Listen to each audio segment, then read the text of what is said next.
Hello guys, Preeta पहचान के आज के इस यूजीसी नेट जेआरएफ जून 2025 सीरीज में आप सबका मैं स्वागत करती हूँ। आज के इस वीडियो में मैं लेके आई हूँ यूजीसी नेट जेआरएफ आपका जो पेपर 1 है, general paper unit 1 teaching aptitude. आज डे 1 हमारा सफ़र शुरू हो चुका है और आज के इस सफ़र में हम जानेंगे डे 1 में शिक्षण अभिक्षमता टीचिंग एप्टीट्यूड फुल सिलेबस। पहले मैं आपको बता दूं, इसके जो फुल सिलेबस है आपके यूजीसी नेट जेआरएफ के लिए, आप उसको सरसरी निगाह से देखिए। Nature, objectives, characteristic and basic requirement for teaching, प्रकृति, उद्देश्य, विशेषताएं और शिक्षण के लिए आधारभूत आवश्यकताएं। दूसरा है फैक्टर्स दैट अफेक्ट टीचिंग, शिक्षण को प्रभावशाली बनाने वाले तत्व। तीसरा है मेथड ऑफ टीचिंग, शिक्षण के तरीके। चौथा है कैरेक्टरिस्टिक ऑफ लर्नर्स, शिक्षार्थियों की विशेषताएं। पांचवा है इवोल्यूशन ऑफ टीचिंग सिस्टम, शिक्षण प्रणाली का मूल्यांकन। और छठा है टीचिंग एड्स, शिक्षण सामग्री। तो यह आपका कंटेंट है टीचिंग एप्टीट्यूड का, जिसमें फिर अलग अलग जो इसके मतलब जो दिए यह मैंने दिया है कंटेंट, उसका फिर विस्तार से हम पूरा वर्णन देखेंगे। तो आज के इस वीडियो में मैं स्टार्ट करने वाली हूँ इसका जो मैंने 6 यहाँ कंटेंट दिए हुए हैं, इसके 1 2 3 तक का कंटेंट आज के इस वीडियो में हम ख़त्म करेंगे। आप ध्यान से हमारे साथ बने रहिए और अच्छे से अपनी तैयारी जारी रखिए। तो चलिए स्टार्ट करते हैं इसका पूरा ब्रीफ यानी कि पूरा डिस्कशन 1 2 3 का। ठीक है,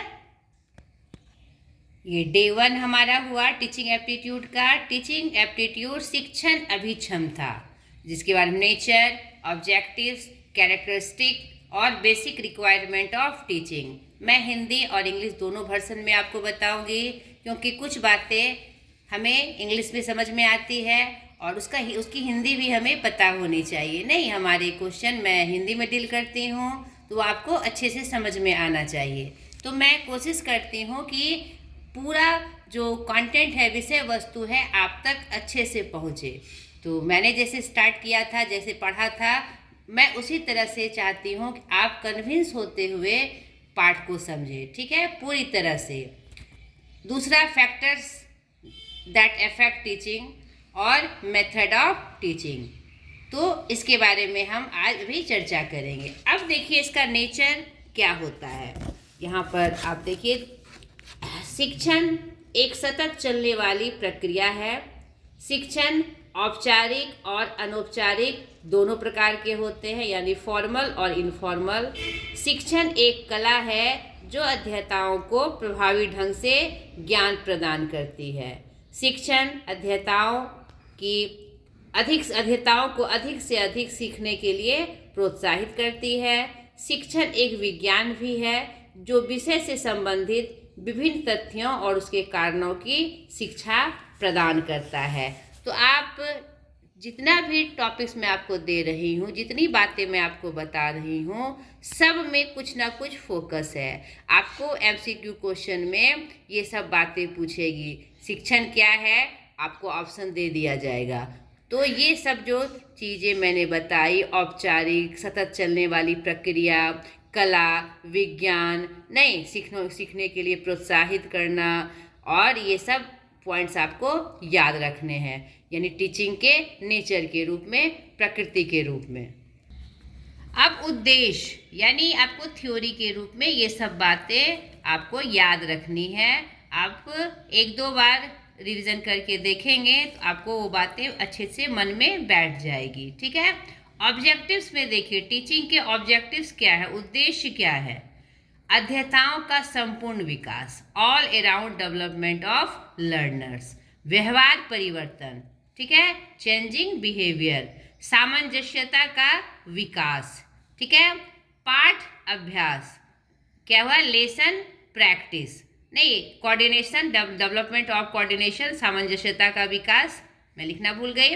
और अध्येताओं के मानसिक योग्यता का विकास, development of mental ability of learners, ज्ञान संचार, इम्पार्ट नॉलेज, कक्षा वातावरण, क्लास का जो इन्वायरमेंट है, कौशल विकास, डेवलप स्किल, ठीक है, योग्यता कौशल जिसको बोलते हैं। तो ये ऑब्जेक्टिव्स थे आपके टीचिंग के। अब factor affecting teaching related to जो दिया हुआ है, शिक्षण को प्रभावशाली बनाने वाले तत्व वे कौन कौन से हैं? Teacher, learner, support material, instructional facilities, learning environment और इंस्टीट्यूशन। ये कुछ प्रभावी तत्व हैं जो सीधे शिक्षण को प्रभावशाली बनाते हैं। यानी कि शिक्षण को प्रभावशाली कैसे बनाया जा सकता है? तो टीचर के माध्यम से बनाया जा सकता है, लर्नर के माध्यम से बनाया जा सकता है।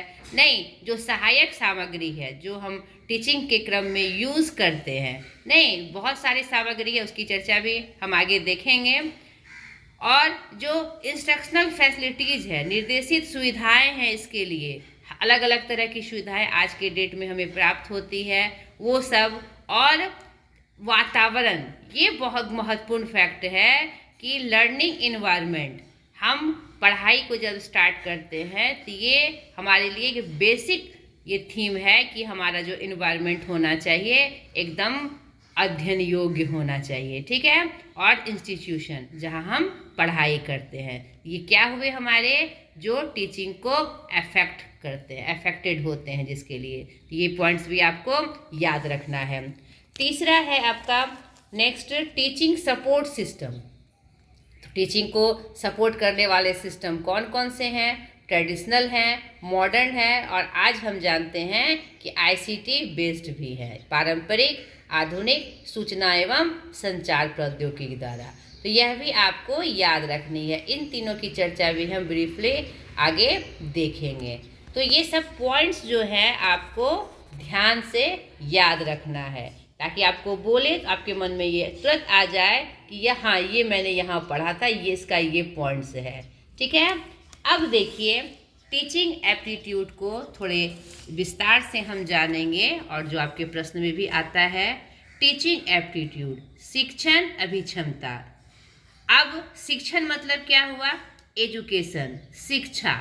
ध्यान से देखिए बेटा और समझने की कोशिश करिए, एकदम इंटरेस्ट लेकर, दिलचस्पी लेकर आपको पढ़ाई करनी है। एक बोझ की तरह या फॉर्मेलिटीज निभाते हुए आपको पढ़ाई नहीं करनी है। सिर्फ फॉर्मल होके नहीं पढ़ना है, आपको समझते हुए पढ़ना है, क्योंकि जो प्रश्न होंगे आपके समझ शक्ति के ऊपर ही डिपेंड करेंगे, ठीक है। आपको लगेगा कि सवाल बहुत आसान है, लेकिन वो उतना आसान होता नहीं है। यानी नेट जेआरएफ की पढ़ाई में आपको अपनी समझ शक्ति का विकास करना है। आपको समझना है कि प्रश्न कह क्या रहा है, नहीं एकदम सीधे वे में प्रश्न कहता है और हमें लगता है कि इसका ये होगा, लेकिन वहाँ पर ट्रिक आ जाता है कि कैसे। नहीं, तो आप एक एक पॉइंट को ध्यान से देखिए। टीचिंग क्या है? एजुकेशन है, ठीक है। अब इसका तात्पर्य मीनिंग हम देख ले भारतीय दृष्टिकोण में और पाश्चात्य दृष्टिकोण में। तो देखिए, भारतीय दृष्टिकोण में शिक्षा, शिक्ष धातु से बना हुआ है। तात्पर्य क्या है इसका? सीखना या ग्रहण करना। क्या सीखना? अपने व्यवहार में परिवर्तन या परिमार्जन, ठीक है, शिक्षा के फोकस में। और दूसरा है विद्या। भारतीय दृष्टिकोण ने दो स्तर दिखाए हैं, एक शिक्षा और एक विद्या। विद्या किससे है? विद धातु से, तात्पर्य जानना, स्वयं को जानना और आत्मा का ज्ञान, ठीक है। और पाश्चात्य दृष्टिकोण जो हमारा है, तो पाश्चात्य में शिक्षा यानी एजुकेशन। एजुकेशन लैटिन शब्द है, ये बात आपको याद रखनी है। एजुकेशन से लिया गया है, इसका क्या मतलब है? ई डोको, इसको तोड़िएगा तो ई डोको, यानी ई मतलब अंदर से और डोको मतलब बाहर निकालना। क्या निकालना? आपके अंदर के जन्मजात शक्तियों एवं प्रवृत्तियों को बाहर निकालना। तो शिक्षा का मतलब आप अच्छे से समझ गए होंगे। यानी शिक्षा क्या है? शिक्षण के माध्यम से आपकी अंदर की शक्तियों को बाहर निकालने का प्रयास करता है। ठीक है, ये आपका कोटेशन दिया रहेगा और पूछेगा यह क्या है ये। ठीक है, तो आपको ध्यान में रखना है। आगे देखिए, शिक्षा क्या है, आप किस रूप में हमारे सामने आती है, जो हमारे प्रश्न में आता है। शिक्षा एक द्विमुखी प्रक्रिया है, शिक्षा एक त्रिमुखी प्रक्रिया है। तो आपको द्विमुखी प्रक्रिया में कौन कौन होते हैं और त्रिमुखी प्रक्रिया में कौन होते हैं, यह आपको याद रखना है। और इसका द्विमुखी प्रक्रिया का प्रतिपादन किसने किया था और त्रिमुखी प्रक्रिया का प्रतिपादन किसने कहा था, ये आपको इसमें याद रखना है। तो द्विमुखी प्रक्रिया जॉन एडम्स ने इसका प्रतिपादन किया था, जिसमें दो कौन कौन होते हैं, शिक्षक और छात्र, टीचर और स्टूडेंट। और त्रिमुखी प्रक्रिया में शिक्षक, पाठ्यक्रम और छात्र, और इसका प्रतिपादन जॉन डीवी राइबर ने किया था। ये बात आपको याद रखनी है। अब देखिए, टीचिंग को और थोड़ा सा हम विस्तार से जाने। टीचिंग क्या है? लर्निंग आउटकम, सीखने के प्रतिफल। शिक्षण क्या है? सीखने का प्रतिफल जो मिलता है वह हमारा टीचिंग है। और एप्टीट्यूड मतलब का और क्या हुआ? टैलेंट, योग्यता। ठीक है, अब हम टीचिंग कैरेक्टरिस्टिक में देखेंगे शिक्षण की विशेषताएं क्या क्या है। ये भी आपको ध्यान से देखना है बेटा। टीचिंग क्या होता है? लक्ष्य निर्धारित होता है, गोल ओरिएंटेड, संवादात्मक प्रक्रिया, इंटरैक्टिव प्रोसेस। अब इसी क्रम में कैरेक्टरिस्टिक में हम जानेंगे लेवल ऑफ टीचिंग, शिक्षण के स्तर। यह एक आंतरिक प्रक्रिया है, इन इंटेलेक्चुअल एक्टिविटीज। ठीक है, हर क्षेत्र में विकास, ऑल अराउंड डेवलपमेंट।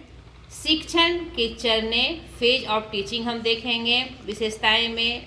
शिक्षण की प्रक्रिया हम जानेंगे, मेथड ऑफ टीचिंग, यह एक व्यावसायिक प्रक्रिया है। ठीक है, प्रोफेशनल एक्टिविटीज़ है। और विज्ञान के साथ साथ कला है, science as well as art है। और यह क्या है? गतिशील प्रक्रिया है, डायनेमिक प्रोसेस है। ठीक है, ये बातें आपको विशेषता के रूप में कैरेक्टरिस्टिक विशेषता के रूप में याद रखनी है। इस क्रम में और हम एक चीज़ देखेंगे, स्किल डेवलपमेंट। शिक्षण क्या है हमारा? स्किल को डेवलपमेंट करता है, हमने देखा पीछे। तो ये स्किल्स कौन कौन सी होती है? ठीक है, यहाँ पर आप ध्यान से देखिए और समझने की कोशिश करिए। स्किल यानी कौशल, क्या क्या करता है कौशल? स्किल किस चीज़ में हमें हमारा बढ़ाता है? तो ब्रिंग सोशल बिहेवियर एंड क्या डिसेबल चेंजेज। ठीक है, यानी कौशल क्या करता है हमारे जो सामाजिक व्यवहार और जो होने वाला हमारे व्यवहार में जो परिवर्तन आने वाला है उसमें हमारा चेंजिंग करता है। और क्या है हमारा?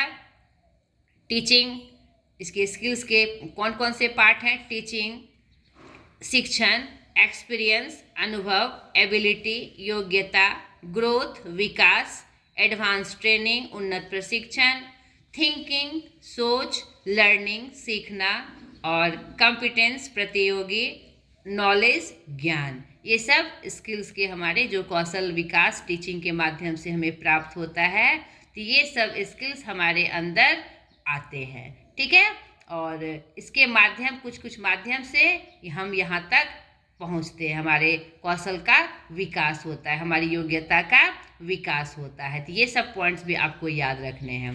ठीक है, अब एक महत्वपूर्ण तथ्य हमारे टीचिंग से जुड़ा हुआ, लेवल ऑफ टीचिंग, शिक्षण के स्तर। तो ये बात आपको एकदम अच्छे से याद रखनी है। टीचिंग के मुख्यतः 3 लेवल है।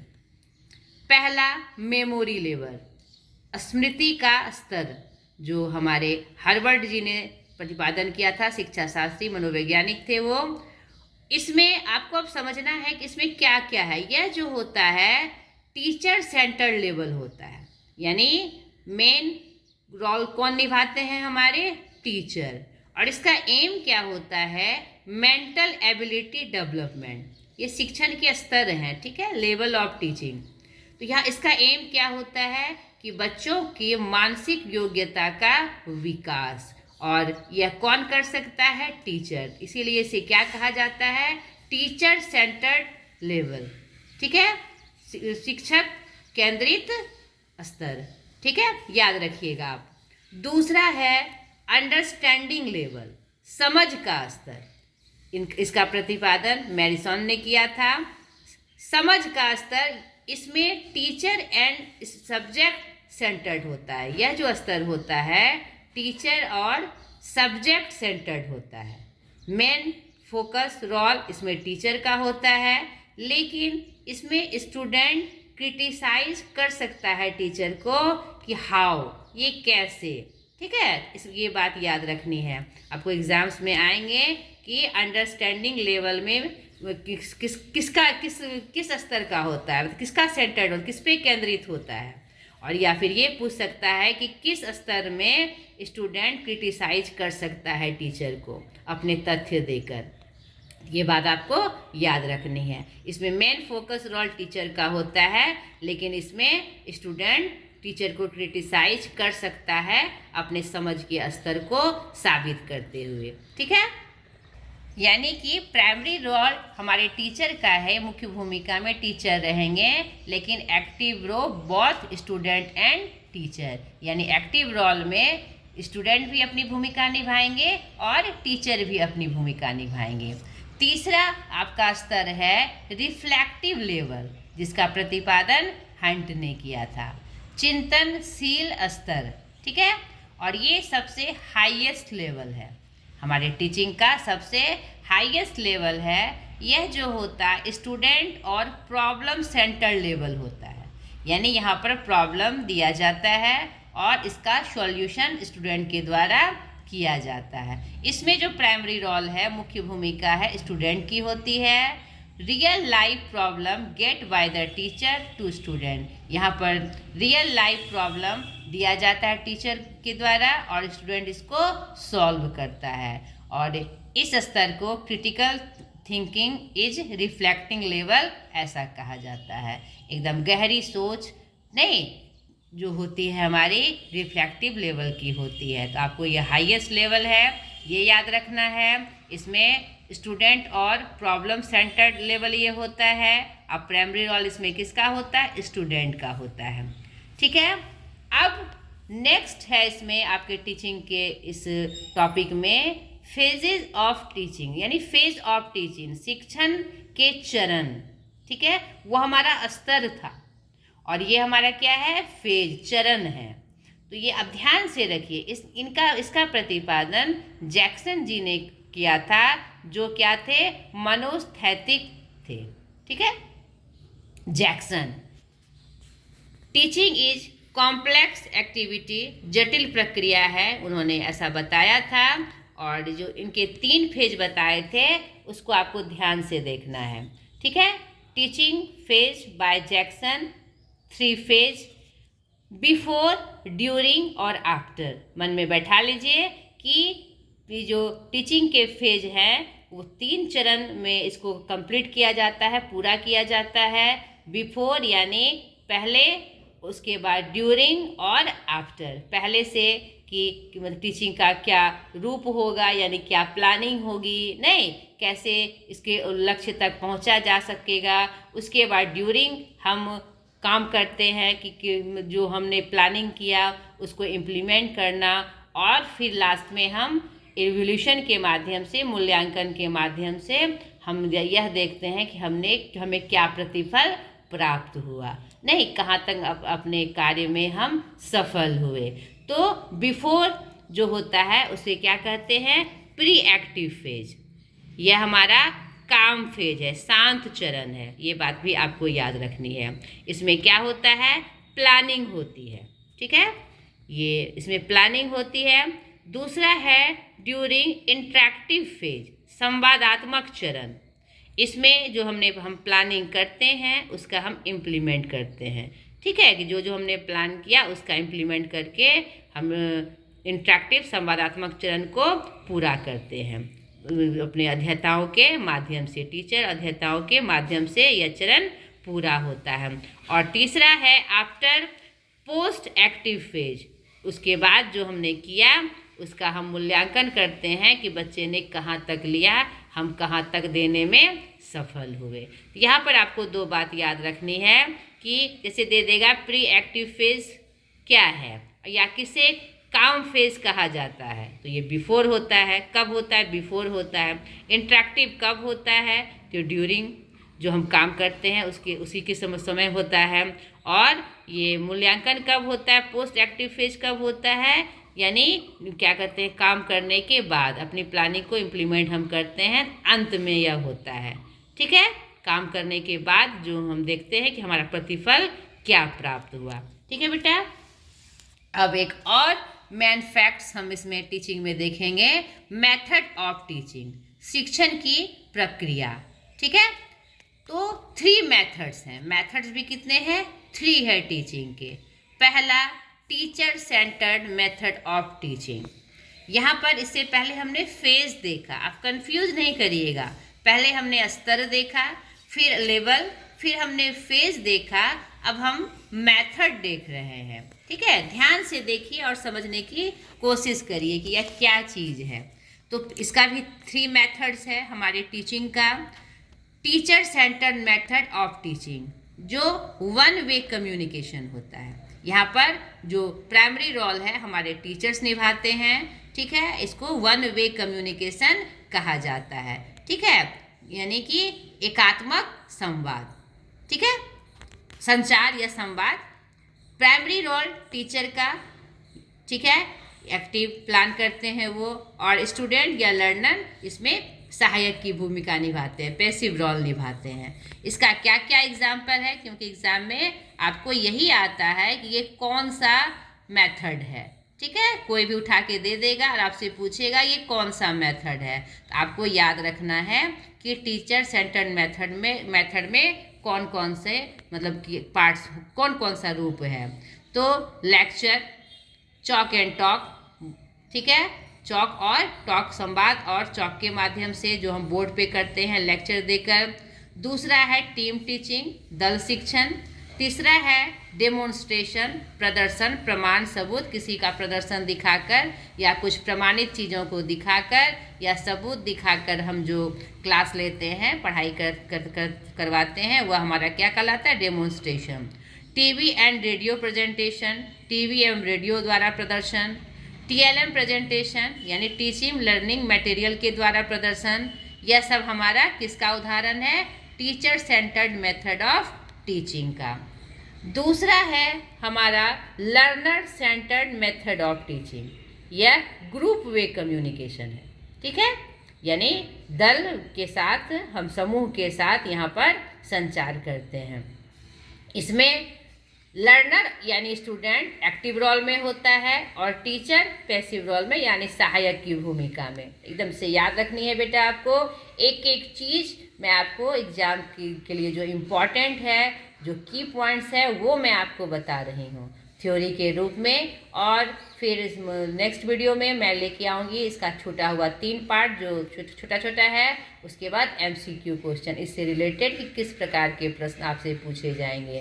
तो आप एक एक पॉइंट को ध्यान से देखिए, एकदम पूरे मतलब कि ध्यान से, एकदम मेरे कहने का मतलब है एकाग्रचित्त होकर। ठीक है, यह लर्नर एक्टिव रोल होता है इसका। Teacher only guide the student, इसमें टीचर क्या करता है? स्टूडेंट को गाइड करता है। और topic decide by the teacher, student take goal. यहाँ पर डिसाइड टॉपिक, कोई भी विषय वस्तु जो दी जाती है वह टीचर के माध्यम से दी जाती है और स्टूडेंट उसको पूरा करता है, उसे लक्ष्य तक पहुँचाता है।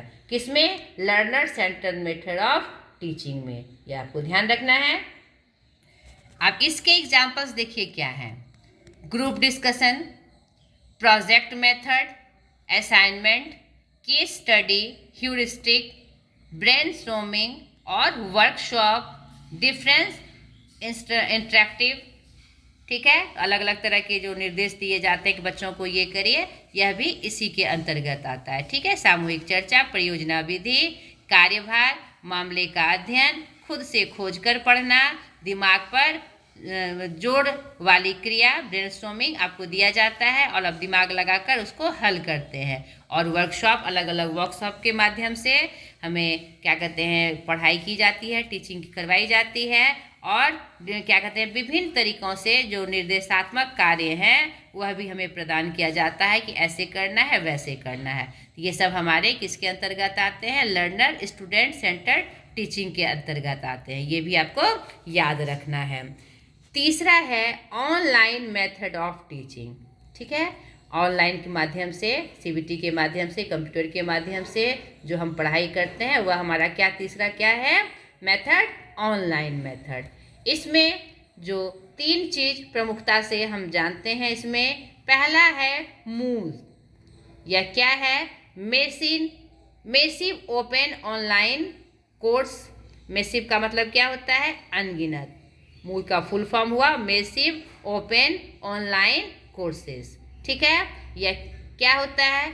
हर जगह, anywhere any time student teach, यानी कहीं भी किसी भी समय में यहाँ पर विद्यार्थी पढ़ाई कर सकता है। ऐसी सुविधा हमें मूव के माध्यम से प्राप्त होती है।